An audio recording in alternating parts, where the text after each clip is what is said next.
Murch is going to have to figure out some better, more effective communication styles. Everything is not all peaches and cream in a standard American marriage. And Lance, bro, you better get to accepting before you start losing more than you bargained for. What's good, y'all? It's your good sis Erica Vane coming to you right here on Erica Vane TV, my main channel, the channel that your good sis You Let Her Talk TV with brings you the hottest conversations in television and film, relatable conversations, because what? I care just as much as y'all do. And right now we are in the thick of it with The Best Man.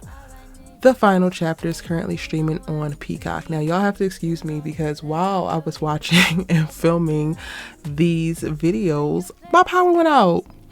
My power is out for like 3 blocks in any radius in the neighborhood I'm in Baltimore right now. And thank God for my mama, my resourceful mama, who came through with a couple batteries to charge. And I am trying to record as much as I possibly can before my laptop battery dies. But I just wanted to make that note in case you see or hear actually any discrepancies in the video. There's a little bit of different circumstances that I'm recording under, child. It's mad real. And if you want to check it out, a little bit of the behind the scenes, I did record some of it for my vlog on my personal channel, Erica Vane, which will be linked in the description box down below. And while we plug in channels real quick before we get to the nitty gritty, you also need to be subscribed to Erica Vane TV too. It is my second channel, a little bit more informal conversation, but still dope conversations nonetheless, about television, film, as well as some of my reactions and commentary on what's happening in the social entertainment landscape. Okay, it's the place where you're going to get even more content because there's never too much, right? Now, in this video, we are going to be talking about the 6th chapter of The Best Man final chapters. This is episode 6. It is titled An American Marriage, and it was a good one, y'all. A lot to discuss. So in this episode, they do a really great job of showing us the 3 major marriages of the series, of the franchise.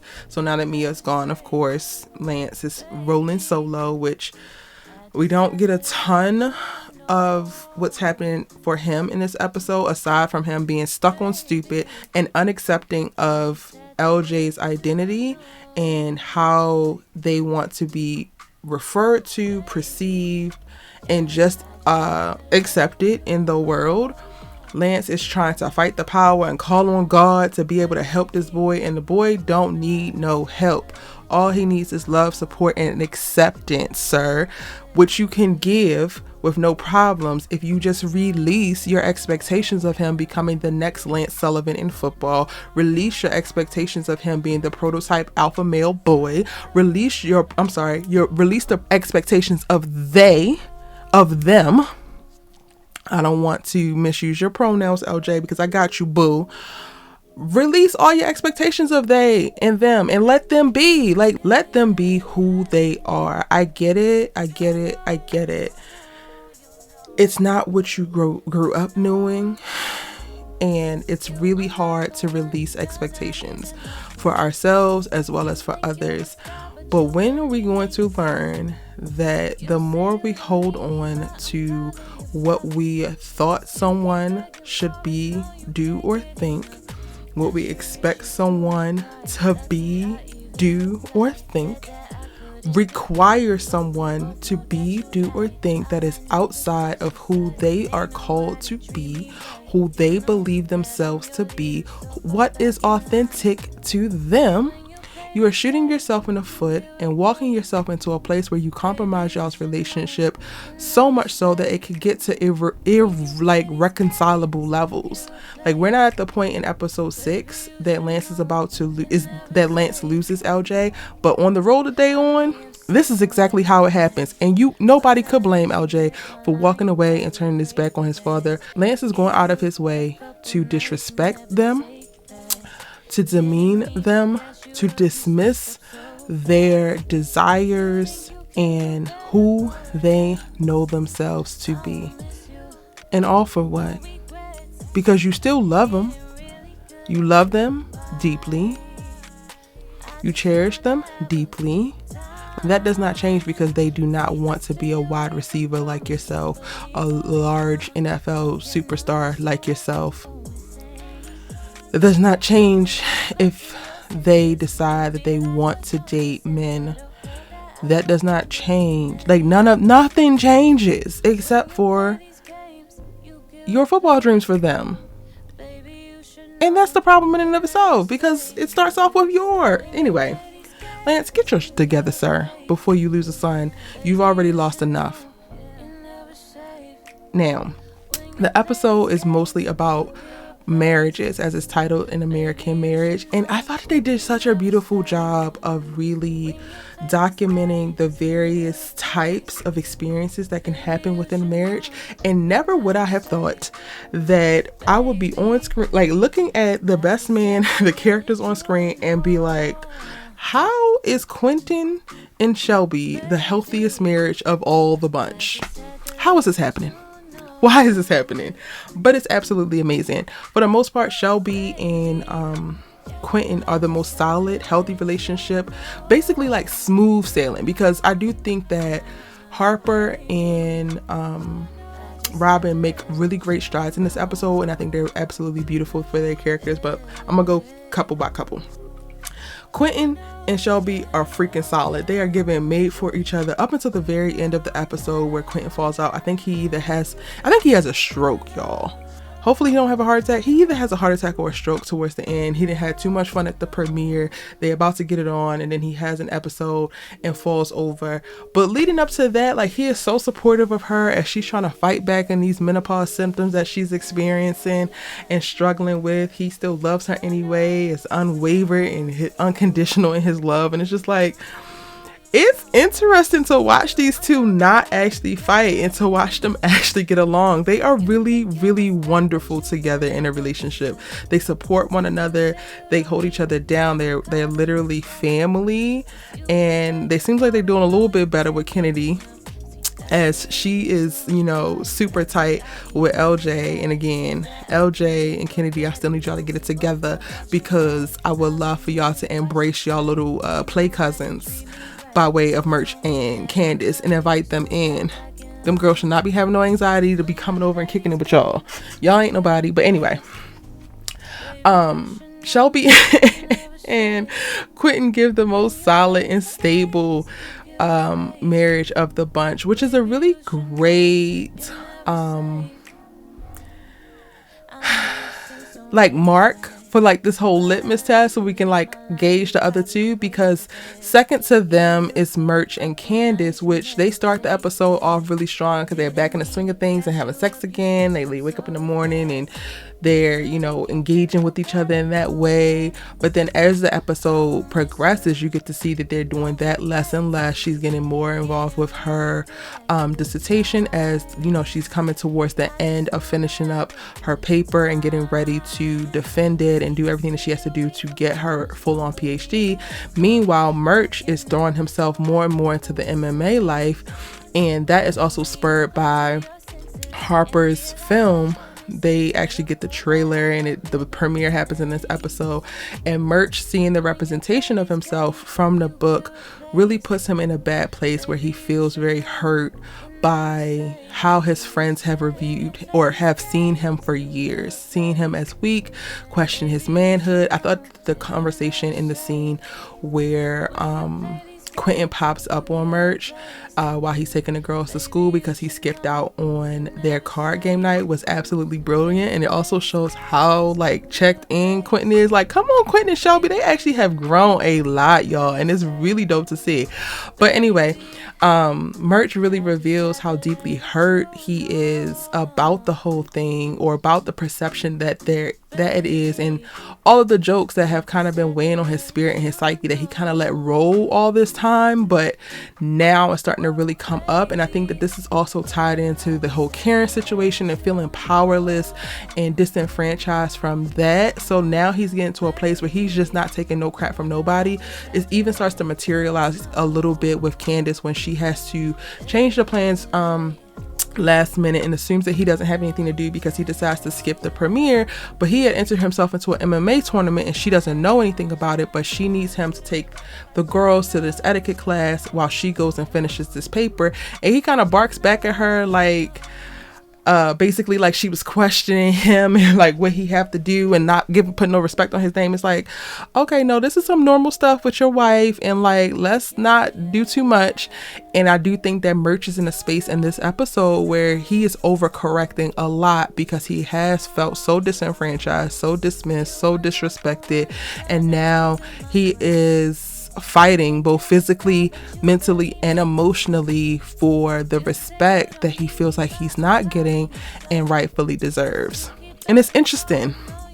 And that part in particular isn't necessarily affecting their marriage, but just how these two are navigating life individually is kind of affecting their marriage. And we don't get to see like them stray too far from each other, but like at the very end when Dr. Temple pushes up on Candace while she's finishing her paper, and I knew it was coming. Like every sign pointed to this is a creepy old man. Like how she was working in that office and how he was like looking at little random parts up until the moment where he tries to caress her damn breast while she's typing. I was like, yo, something is coming. Something is coming. Something is not right about this man. And I hate that for us because he was a prominent black man, an illustrious black man in literature that's like highly revered, and now you're the scum of the earth. Great job. You played yourself. I can't. But like going back to Candace when she gets home and watching her cry in the hallway by herself while Murch is laying on the couch beaten to a bloody pulp because he did this tournament that nobody knew about.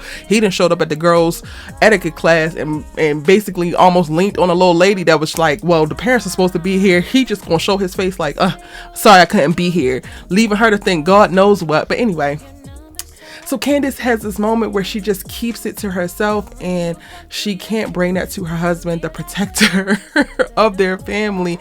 And I think that is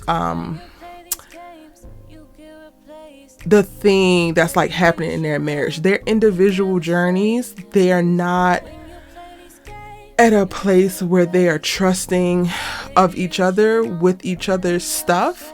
Like Murch, why she knows that you're going to the gym, but why didn't you tell her that you're competing in MMA battles? Because there's a certain level, whether it's trust, whether you don't want her to try to talk you out of it or whatever. Candace, you were just sexually assaulted. Why not come in and tell your husband that? It's something there. And whatever it is, like I still have to unpack it a little bit, y'all, and really process it.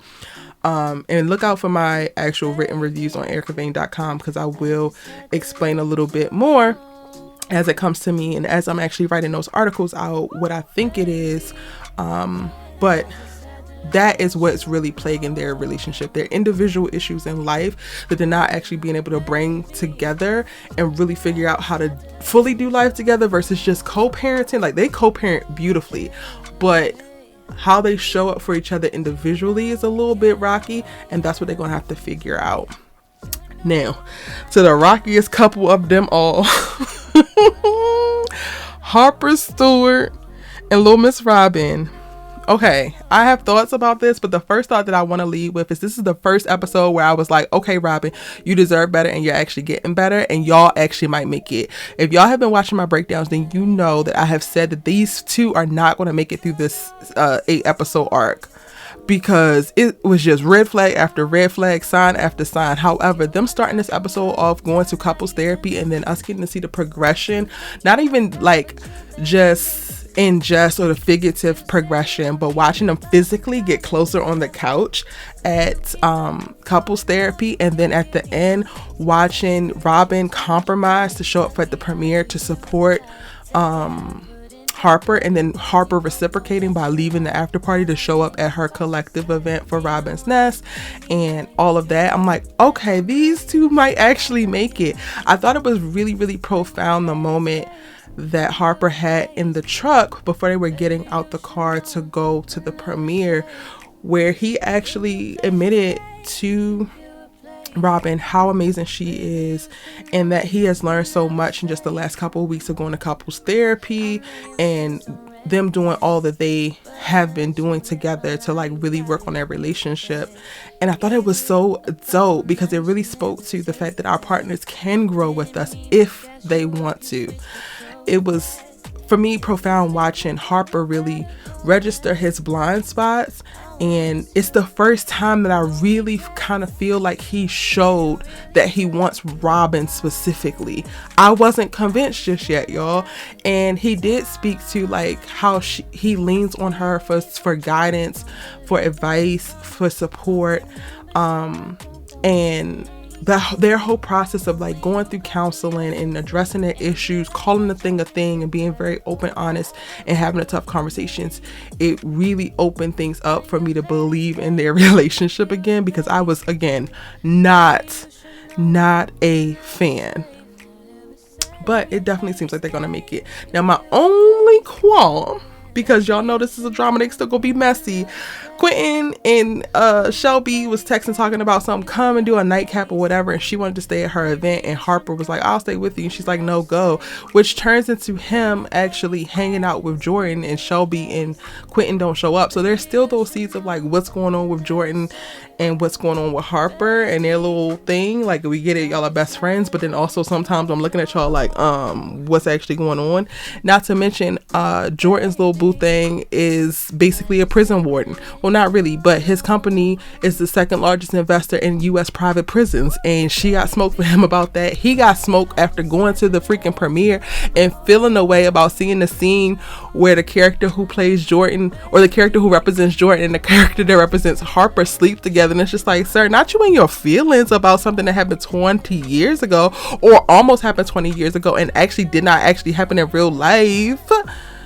But do you see something there? Do you see a deep desire there? Like, not your insecurity showing. You was coming real hard with the rooftop sunrise breakfasts and the calculating of the time so that you ain't wasting her time, and the being patient and doing this and doing that. And then you want to show your behind at a premiere and also be like the second largest funder of private prisons, which disproportionately imprison black men. Like, shut your mouth when you talking to Jordan. Because it's giving ghetto. It's giving you should be dumped right now. But again, y'all, I'm not even worried about Demetrius's behind, because I'm only worried about where does this position Jordan, and then she's going to be coming for Robyn's man. Now, I don't think that she's like consciously going to do it, but I see what the creatives are putting down, and they ain't slick. They period, just not slick. Now, before I finish out this video, have you subscribed to the channel? Is this your first time hearing me? Because if so, hit that subscribe button, turn on your bell notification so you don't miss out on all of the rest of my The Best Man final chapters videos. And I'm going to do a video for the entire franchise, and I promise you're not going to want to miss it. Also, like this video because you made it thus far, so I know that you liked it. And consider subscribing to my second channel, Erica Vane TV 2, linked in the description box down below. Now, before I get out of here, there's a couple bits of dialogue that I want to talk about, because while brilliant for this story, it's also like, what the so y'all, Lance actually is arguing with Jordan at the premiere and called Jordan out, talking about she's just a godmother, and she's like trying to tell him that he needs to accept LJ for who they are, and she literally corrects pronouns and everything, and I'm totally here for it. Like, be clear, she ain't gotta be the mama to come up with that mama energy, and she's doing exactly what Mia would want her to do, so get it straight. But early in the episode, child, why in the hell did Lance call LJ's generation, which I'm assuming would be Gen Z, fickle AF? And that tickled me, y'all, because I do believe that Gen Z is fickle. But not when we're talking about queerness and identity. Like, don't do that. Don't diminish and disrespect and completely dismiss whole identity, schools of thought, just because you don't understand it or don't want to understand it. I'm like, this is a really great line, but you're applying it completely wrong. You're literally applying this trivial line, which could be a great joke, to something that's very serious. And this is definitely the problem, and why you and they will continue to struggle, and you might wind up losing LJ altogether. And then also MURCH. Murch asks this question: have you ever had your manhood questioned by your friends, people you respect? And I was just like, ooh, now we know we in the thick of it. I thought that this was really great in that he was asking it to Q, and Q was like, yes, I'm a black man in America, of course. And he's like, no, of the people that you respect and your friends. And when you think about it, you go around that circle, regardless of what any of those men have been through, none of them have caught hell in reference to like questioning of manhood and doubting somebody's backbone and playing on somebody's emotional sensitivity or awareness like they have done Murch. Every last one of them, they have never questioned each other's manhood, regardless of how much B stuff that they all have done. And Murch is right. Now, I started this video off talking about Murch has to figure out a way to be a more effective communicator, because right now he's in a place of just throwing tantrums and not necessarily knowing what to do with his feelings, which is why he's getting his ass beat and also whooping a little bit of ass at the MMA tournaments. But he has to find a more constructive way to communicate his thoughts and feelings, because I do think that the guys are at a place in their life where they will check their bias within their group, check their machismo and their toxic alpha male energy, and they will make adjustments, and Murch would never have to experience that again. But he has to be able to communicate to them in a way, not in a way that they understand, but communicate to them effectively that this bothers him, like for real, because for the most part, all of these years he's just played all of it off.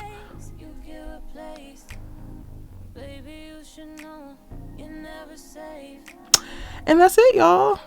The movie premiere happens. Apparently the movie is a smash hit. We get to see little bits of the movie. We get to see the trailer as well as little bits of the movie. Thought it was very cool to watch that whole part of the process. Unfinished Business turning into a freaking movie is insane. And watching everybody see the scenes that like caused the most problems from the book was dope. I was expecting Lance to feel away, but he was able to watch certain sex scenes and be completely cool. At the end, he was talking about how proud he was of Harper and the film. LJ has a moment when seeing the young lady who plays their mom on screen, and they're like, yo, I really miss mom. And instead of Lance taking it as an opportunity to connect and relate and really support them, he continues on with his foolishness. But that's not a here nor there. All right, now it's your turn. Let me know in the comment section down below, what did you think about this episode? And what are you thinking about the series thus far? We're more than halfway through the Best Man final chapters, and I would love to know your thoughts, theories, and predictions, or whatever else you might be thinking. So drop it in the comment section down below so we can keep the conversation going. If you haven't already, I don't know why you waiting, but hit that like button, baby, and subscribe before you head to the next video. Click this video right here, because I think that this will be perfect for you to watch next. See you in the next one.